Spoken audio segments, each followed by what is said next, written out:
Alright, hey there Prox Gaming Crew, and this is Proxify here, and we're back for another set of Prox Guide to Phantom Hourglass. If you did miss out during the last one, well, we just went and returned all the way back to the Temple of the Ocean King, and during our way, we got to see that there is a courage symbol, and that's going to be located all the way on into our southwestern map.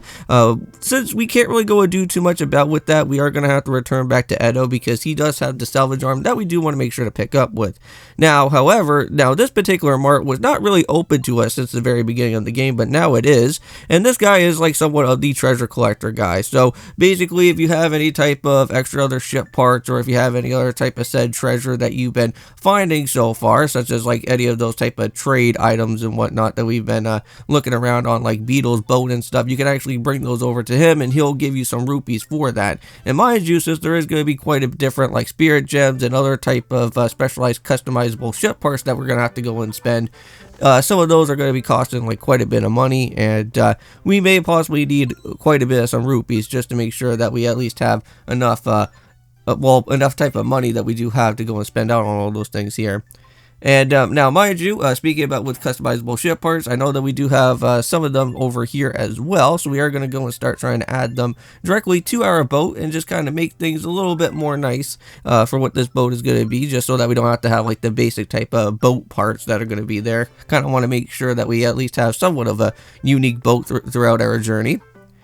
And let's go and make sure that we talk on over here to the postman, because now we should be able to get a specialized letter that will be for Edo, and he is now going to go and let us know that the salvage arm is ready to be purchased. And now, speaking about with this whole salvage arm and how we're going to have to purchase it, is that, well, basically Edo is going to be wanting us to have enough gusto, and we have to scream through the mic as best as we can. And if we actually have like somewhat of enough good gusto out here, we can actually be able to at least pay off the salvage arm a little bit more cheaper. Now, mind you, I think for what I went and purchased was for 300 rupees. I don't know if that is the said type of price that was there, or if we could actually do that a little bit more cheaper. I'll have to go and see that later, and then I'll kind of let you guys know. But I was able to go and afford it for that 300 rupees though. And with that being said in mind, let's go over here.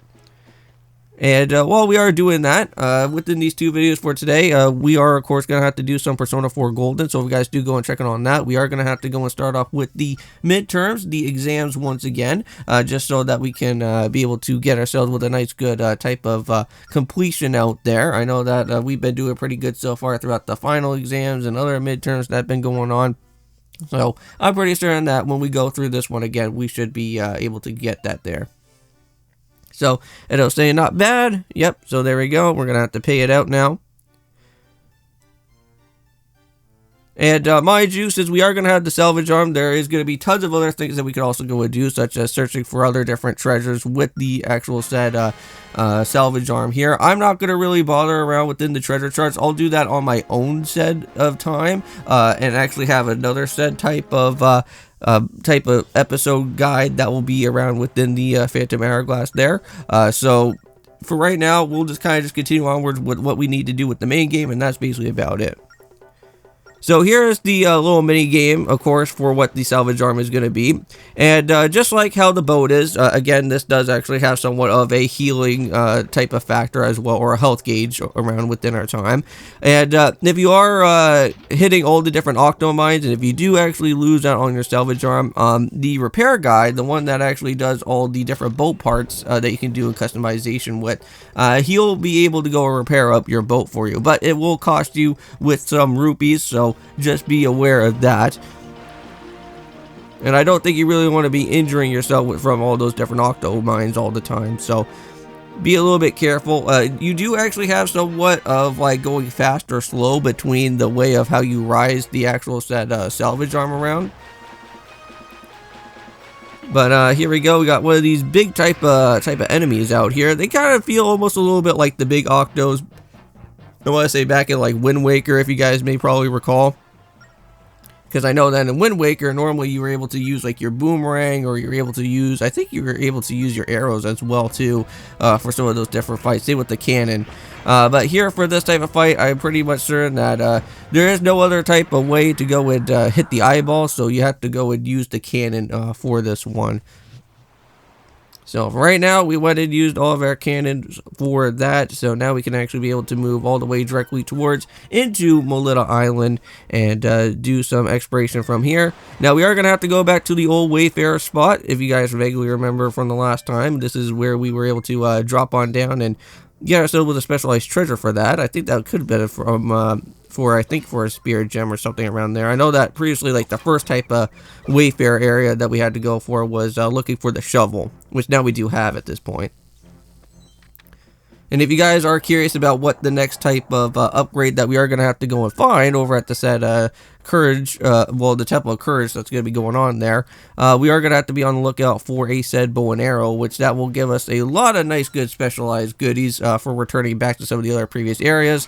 And I know that we're going to have to do that on another said type of time as well, just so that we can be on the lookout for all the different said spirit gems later. I know that we got Spirit Island that will be coming up pretty much soon, and I know that we want to make sure that we at least have quite a bit of it. I know that, I think currently right now we're getting very much closer into the way of all the different, like spirit of the whole power system there, that is going to be happening.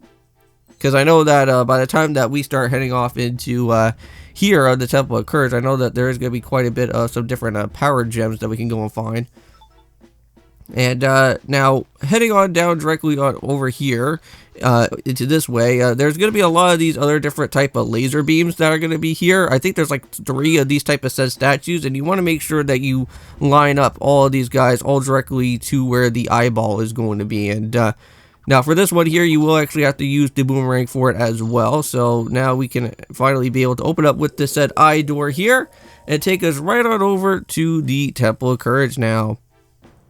And this is going to be for the said last other fairy, because I don't think there is any more other fairies after this, because all that we got now is just got the ghost ship, and then that's where we're going to have to head off to next. But the weird and strange thing is, though, is that when we do get this said fairy, it's not going to be looking like a green type of color fairy. It's going to be like somewhat like looking a little bit like what Celia is. So I think what we're going to probably have to do is maybe find a situation where we are going to have to make sure how to make that fairy turn it into its green color instead of it being its regular form out here. So I don't think we're going to be able to do the ghost ship right away, but that is going to be on our next destination later. But here we go. We got ourselves with a small key, so at least for this small key, it was actually a little bit nice for us to go and pick up right away. Now this area does have a lot of backtracking. I know that previously before when we went into like the Temple of Fire, there was a little bit of backtracking, but not like as much. But however, here for this one, there is tons of backtracking, because there is going to be a said type of thing known as the crystal gem, or like the crystal shard that's going to be around over here. And we are going to have to place that into other different type of pedestals like around within this way, just to open up on different doors and other things that are around. So here are some new enemies just around over this way. Now you can go and use your bow and arrows if you want to, or you could go and use your boomerang as well too. It just depends on exactly what item that you want, but you just have to try to make sure that you hit his back part there. And now there is going to be some other new enemies around as well too, not just with only those type of new type of worm guys that are there. But there is going to be also said Pool's Voice that will be making their return over within this way. And there's also going to be some green shoes as well. The green shoes are a little bit different. These guys will actually do need like bombs or actual said bow and arrows to at least knock them out. Because just try to use your sword, they will go and just kind of disappear and then try to repop up back up a little bit later. Alright, so let's go and take on with another one of these said platforms. We are going to have to move around a little bit. Now, for what's going to happen this way is that we are going to have to use this said type of switch that's going to be here. And for most of the different times that we are going to be exploring throughout here, we are going to have to use that switch and go back and forth between each other. So for right now, for what we're going to have to go and do is actually use the switch just for using our boomerang for right now. But later on, we will have to use the bow and arrow because there will be said other little other type of I want to say bow and arrow type of switches that we're going to have to go and use just to get that other set switch activated here. But there is other different slimes that are going to be back again. Those guys are always really annoying because I know that sometimes if you don't really take care of them right away, you will have to try to rub off all those type of annoying slimes out of here. Now this part you do want to go and try to make sure that you write down on everything that's going to be here, because one of them is going to have to be for a said type of lever combination of things, so just make sure that you write down that on your map. And also too, you can't forget that there is going to be the said type of invisible path marking that we're going to have to do. Now this will be happening a little bit later, but you want to make sure that you at least have this just so that when the time does happen here. So let's go and do that. Oh, and look at that. And if you ever do want to know where exactly where your crystal shard is, it will be located on the map there. So we are going to have to pick up with that a little bit later until we get ourselves with another type of opening that we do need. Alright, so there we go. Let's go and reach all the way over downwards here. Now we just have to go and try to figure out where a said type of key is going to be, and wonder where that's going to be. And that should actually be located somewhere, I want to say, within this type of facility right here. The big, huge, gigantic spot that's just right in front of us. And this is how we're going to be able to meet up with one of the set type of pulls voice that's going to be around within here. So there we go. Now we got ourselves a little bit of a detour spot. So now we can actually go and get ourselves healed up if we ever do need to now.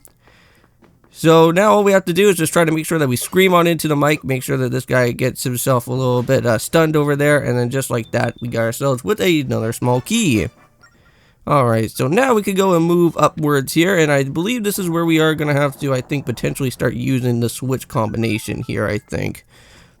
Yes, this is where we are going to have to use the switch combination here. And watch out for all the Beamoses. These guys are really annoying. I don't believe we can really go and do anything with them for right now. I know that normally in other said Zelda games you can use like bombs, or you can use other things for that nature to go and destroy out with other different Beamoses here. But right now we don't really have any type of arrows, so we can't really go and stun them out here right away. That would be nice to have, but we just have to be really careful for where we have to walk around with. Now let's go to one more other particular place that's going to be right over here, and just like that we can now go and pick up with the said crystal shard, or the other said crystal part right there. Alright, so let's just go and move all the way over here to the right correcting amount of this type of way here. Alright, and just keep on hanging up just a little bit more. And there we are. I think we made it right on over to the right spot. And just make sure that you place it directly onto the spot there. And there we go. So now we can actually start heading all the way downwards now. And that is where we should be able to go into a little bit more of the said invisible path here. So if you ever are lost or anything of that way, there is going to be some of these type of said guys that are going to be here. These are like some past enemies that you guys may probably vaguely remember back from like Link to the Past and whatnot. These guys are always really annoying because they always like to try to block you around throughout any of these particular spots here. But if we just keep on walking a little bit downwards, we should be able to search for a chest that is going to be here. I believe the chest is just right around in this type of facility, just right where that beige square is. And then that should actually be able to go and hopefully pick up with another said type of gem that's going to be here. Or sorry, not gem, but another rupee that's going to be here. I know there's like plenty of other like different gems and other things. I can't really remember exactly where most of them are. But at least we got ourselves with another big rupe, so that's always good. But maybe one day we'll probably go and return back to some of these other different temples at some point, because if we are going to have to go and make sure to pick up with all the other different other gems that have been missed, we'll make sure to go and grab them as best as we can from there.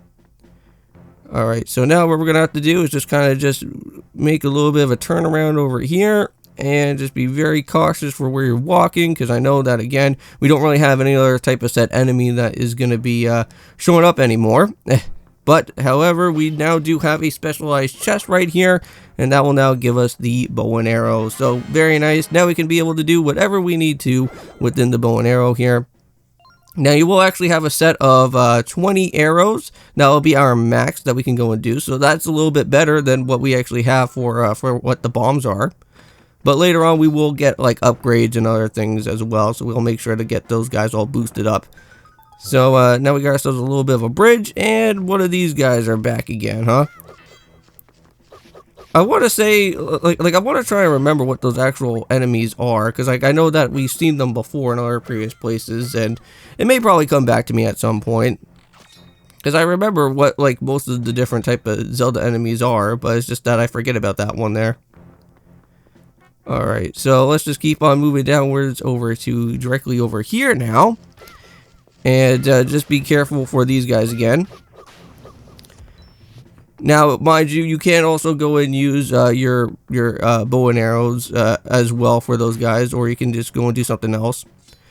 But here's some other type of said other doors, but we are going to have to make sure that we lock up on one of these said places right over here. And just like that, we'll just go and open up with another said door down over in this way. And you could also get some arrows if you ever do need to. So yeah, so now basically everything's kind of like going back in full circle again, right?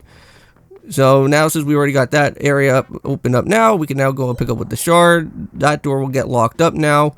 But again, you can always come back to it later if you ever do miss out on something. But for right now, for what we're going to do is just keep on heading directly right on over to the next way. So there we go. So now we can go and start moving up a little bit more, and this is where we'll be running into a lot of other said octos. So make sure that you're well prepared for all of this, because we are going to have to make sure that we get some of these octos knocked out with the bow and arrow as well. Like the boomerang can work in some ways, but we are going to have to take care of those said guys in the far bottom corner there. So there we go. So now we can go and keep on moving strictly down over to here. And just have to be a little bit careful for this spot, because now we're going to have to use our arrows here for this type of different platform scaling again, while we just go and completely fall over. That's not going to be fun. But yeah, so for these type of said well, for these type of bow and arrow switches here, there is going to be a set of 2 of them that we're going to have to go and do. Now, the one that's going to be on like the very far corner there could be a little bit difficult in a way, but at least we were able to get it now, so that's all good. And there will be a chest that will be located around over here, but we'll have to make sure that we hit the other said eye switch for that as well. And let's just keep on heading down over here and knock it around. So there we go, just like that. So we got ourselves with a chest opened up here. And now a little bit later throughout this way, there is going to be some said torches that we're going to have to try to light up. But these type of said torches, for what they're going to be all about is that they won't actually disappear right away. So you can just be able to just go and light them up whenever you can. Oh, almost about to fall over there again. Now, I do have to say, I really do like the boss that's actually here for the Temple of Courage, because it's actually really fun. Because for what you can actually go and do with this type of bosses is that you actually have to use both different type of viewing of the camera angles for it. And I wish they went and implemented more within that type of thing as well, too, within other Zelda games, where you're able to like go and use all types of functionality of the said type of handheld that you're using. Because, like, it seems like, I want to say, like, in, like, Breath of the Wild and also with, like, Tears of the Kingdom, you never really had something like that type of innovative, I think, before all that too much. Like, there may have probably been, like, some little bits of aspects here and there with, like, the different, like, Joy-Con gimmicks and other things of that type of nature, but, like, here for Phantom Hourglass, like, this game is, like, so much fun, because, like, every type of dungeon that you use, you have some bit of some sort of functionality for what you are, well, for what you are going to have to, like, go and use with the actual said DS as well. Because, like, if you guys remember, we went and used the DS to kind of, like, open and close for the said type of next, like, type of C chart to go and search for it with. And then not only that, but then we also had to go through all these other different bosses that also had to use the different DS controlling methods as well, which that was really fun. So here comes this part around over here. This is where we are going to have to now go and run into those said type of torches puzzles. Because as you guys go and see on the map, there's like a whole bunch of all those other different type of random dots on the screen. Well, if we go and take care of all of that, all the spikes will now be able to disappear. But we will have to now go and use that that type of bow and arrow switch again, and just try to make sure that that we go and knock him around. Come on, dude, get that enemy out of here. There we go.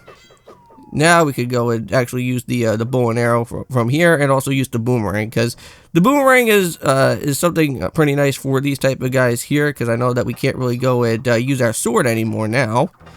But now we can just go and just throw on the bow and arrow from there, lock it up, hit all the different sides that we do need, and it will hit the switch. So there we go, perfect. So now we got that red switch down all said and done, and I think by this time we should be running into a really annoying type of area that will be happening pretty much soon. And that annoying area is that we are going to have to control a said type of platform by actually using our stylus for it. Well, again, because the DS functionality we are going to have to do. So to basically start off with this first is that you actually want to hit all these different eye switch puzzles while you're controlling with the actual block for all the different cell sides for all these different eyeballs here. So you want to start off with like the top one first, and then start making your way all the way over to like the right hand side. And I think just around over here there should be, I think, maybe just one more other type of eye switch somewhere here, and then that's when we're gonna have to make sure that we get the boss key. And yeah, to be honest with you, for this whole entire area, for what this boss key is all about, is actually somewhat fairly easy compared to the other ones. Because like I know that normally before, to go and search for where the boss door is, you kind of have to walk a little bit. For this one though, you can actually just line up exactly for what you want to do, because like the boss key is actually located right over to where those stairs are, and then you can just go and pick that up and then just move directly all the way over to the boss door right after. So let's just go and keep on moving onwards ahead. We should be able to see that just around within our screen soon. Yep, just lock that up perfectly, and there we go. And that's all that we need to do. And hooray! Got ourselves with a boss key. So let's go and move all the way over to here.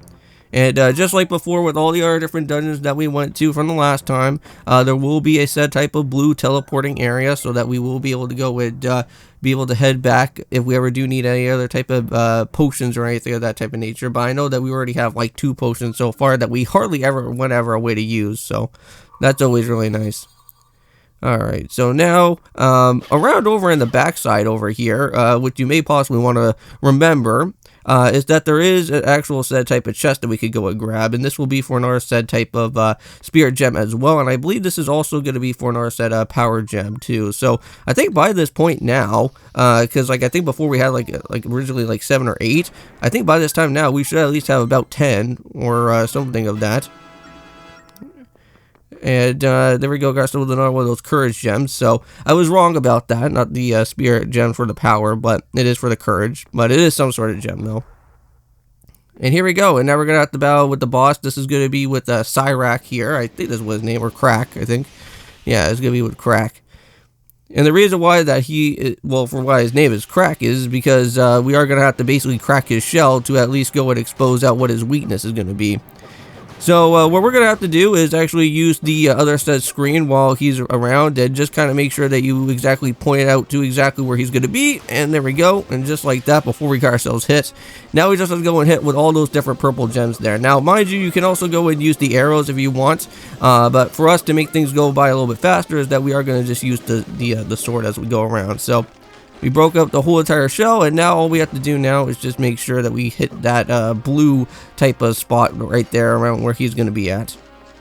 Now this could probably take us a little bit of some time, just because of the simple fact that this guy does go a little bit quick, and just trying to lock up perfectly on where he's going to be sometimes takes a little bit of some time. Now he does have some of his little goon buddies out here as well, so they're going to try and become somewhat of a problem. And just be careful if you do ever get yourself attached by him. You just have to just make sure that you just rub off the with the stylus there to at least somewhat escape from the situation. So we're just going to use the arrow to just make sure that he blocks around within there. And he's almost done. I think all we have left now is just like one more other hit, because like we weren't really all that too much done there. Oh, come on, he's almost there. We just need to get a little bit some extra more health or something, just to at least kind of make do for what we have. But and mind you, there is going to be other said type of pots around, so you will be able to go and heal yourself up a little bit quickly if you are in need of a predicament there. But There we go, and just like that, with one more hit, Crayk is now down, and that means we got ourselves with the accomplished that we do need, and now that means we'll add some more sand to our time for the Phantom Hourglass as well, which that's always good. And mind you, we are going to have to go and head back to the Temple of the Ocean King for a 4th time. And now, if you guys remember, we have went and opened up with the said red door that was for the Hourglass side of things. Well, however, for what we're going to have to do now is actually create the Triforce symbol. And that is where things are going to get pretty much annoying, because you actually do have to be somewhat accurate on getting that all perfect for that red door. Because sometimes, if you're not too careful enough, you will have to redo it every so many amount of times.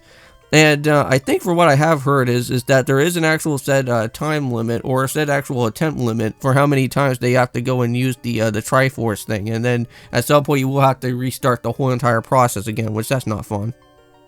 But yeah, so here's this random white other said fairy that's also here.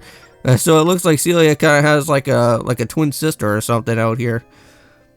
But no, this type of fairy is a little bit different, so we are going to have to try to find something out here that will try to make sure that this guy turns into a green fairy or something that's going to be out here. Yeah, something's very odd about it, but yeah. Anyways, I think this is what we're going to have to go and do, is end off with the episode for today. We'll make sure that we'll get ourselves our next heart container, and hope you guys do go and check out on Persona 4 Golden as well too in the process. See you guys in the next one, and of course, peace.